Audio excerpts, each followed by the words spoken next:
Welcome to SnapGene tutorial part 3. In this tutorial, we're going to learn how to design primers and how to use them in PCR. Detailed steps on primers design and PCR can be found in your lab manual.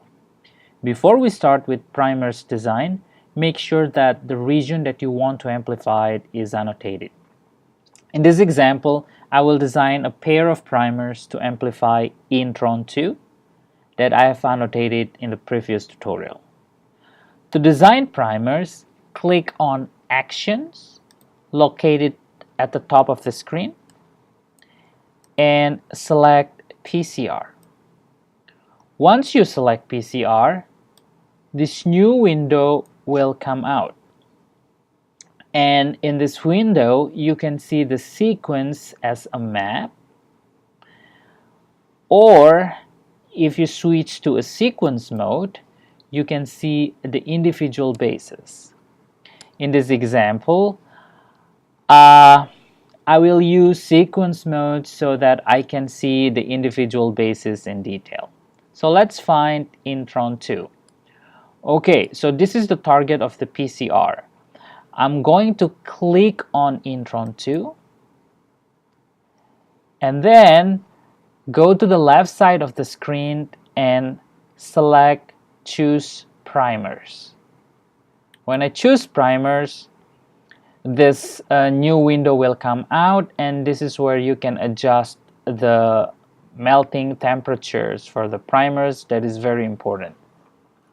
So in this case, I'm going to select 60, and then you can play around with the melting temperature to find perfect primers. So once I decide the melting temperature for these primers, I'm going to hit OK, I'm going to hit Choose Primers. And then now you can see that the primers are successfully designed. We have primer number 1. It's located at the beginning of intron 2. The sequence is similar to the first 25 bases of intron 2, and then you can see that this primer will anneal to the complementary strand of the coding sequence. So we call this a forward primer.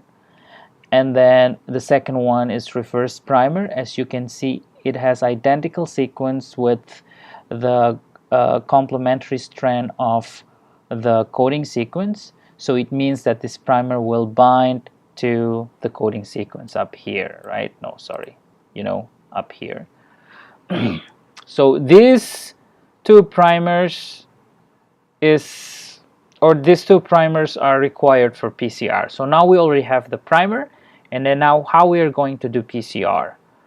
To do the PCR, let's go back to the right side of this window, and then first I have to decide what kind of enzyme that I'm going to use for PCR. If I'm going to use Taq polymerase, then I have to create an additional overhang A, because Taq polymerase always add an additional overhang A to the 3' end of the PCR product.